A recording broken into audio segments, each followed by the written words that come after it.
Hey everybody, how are y'all doing on this beautiful Tuesday? I hope y'all are staying safe out there and you're staying cool.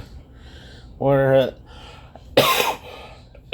we're under a day 4 of some extreme heat, and with daytime highs in the upper 90s with a heat index over 100 degrees. So, yeah, more or less everybody trying to stay inside and stay cool, but if you're having to work outside, more or less having to drink a lot of water and take a lot of breaks.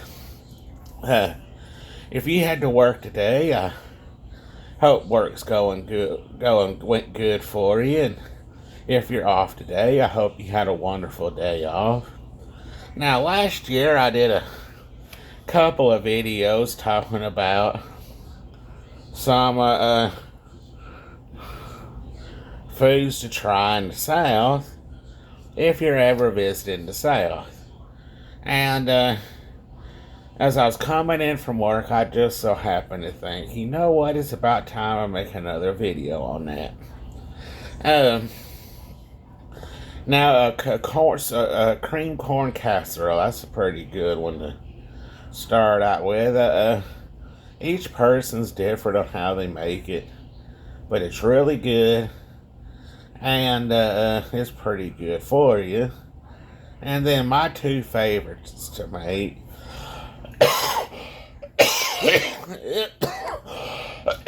is tater tot casserole and stuffed bell peppers. And you'll notice down here in the South, we'll make a lot of fried foods. If we're not grilling it, we're frying it. And if we're not grilling it and frying it, we're putting it in a casserole. You'll find that out real quick. And just a heads up, if you're watching your waistline, and if you plan on coming down here for a vacation, you'll gain a few pounds. And if you're planning on moving down here to stay, be prepared to gain some weight and have high blood pressure problems. And then barbecue ribs. Now there's a lot of people around here who make some falling off the bone, and it'll make your tongue beat your brain out trying to get to it. Barbecue ribs. And when I go to make hamburgers on the grill, and I know this is going to sound disgusting and not very good, but what I like to do is cut up an onion, about a half an onion, depending on how many hamburgers I'm making. If I'm making a lot, I cut up a whole one. And then get that block cheese and cut up it, and have a mixture of, and then have a bowl of barbecue sauce. Get you a pretty good sized bowl of it. And what I like to do is put a couple of pieces of cheese and onions inside the hamburger patty as I'm making it, and then let it soak in the barbecue sauce, and then take it out as I'm making them and putting them on the plate, waiting for the grill to get warm up, and then throwing it on the grill till they get done cooking.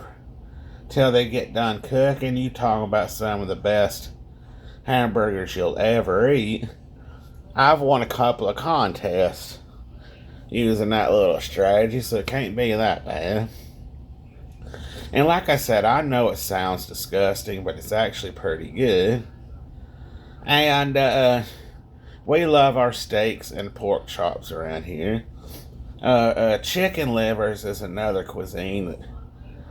Chicken livers with some onions in it, fried onions, and along with a skillet full of fried potatoes and cornbread. You can, down here there's one or two ways we make our fried potatoes down here, with or without onions. It just depends on the person. And our cornbread, you got your Mexican cornbread, your cornbread from India, your Native American cornbread. I've seen people put onions in there, seen them put bell peppers in there. Seen them put sugar and even a little bit of salt in their cornbread, but you can't go wrong if you got somebody that knows what they're doing. But a majority of the people that live in the South, by the time they make it to 10 years old, already know how to make cornbread and fried potatoes. And then on top of that, you got your fried green tomatoes that are real good. But I don't think that's just limited to the South. I think that's everywhere. But if you ain't never tried fried green tomatoes, they're real good. And one of the things is a must to attend down here in the South, especially if you're visiting or you're new to the area, is a fish fry. You'll come across some of the best food you'll ever eat. And like I said, if you trying to watch your weight or you got high blood pressure problems, be prepared to either start going to the gym or they up in your medicine, because I tell you what, it'll definitely get to you pretty quick if you ain't paying attention. And then on top of that, you got your variety of ways of making mashed potatoes. And don't ever, if you go somewhere and you're eating, there's multiple bowls of mashed potatoes. Don't tell them which one was your favorite, which one was the best, because I've seen fights break out over stuff like that. And then the last thing I'll talk about here is meatloaf. That's another big dish down here that's really popular, and everybody's got their own way of making. I like to put bell peppers in mine. And in the next video I'll talk to you about the ingredients I use to make either tater tot casserole or stuffed bell peppers. Well, anyway, y'all stay safe out there, stay cool, and I will see y'all in the next video.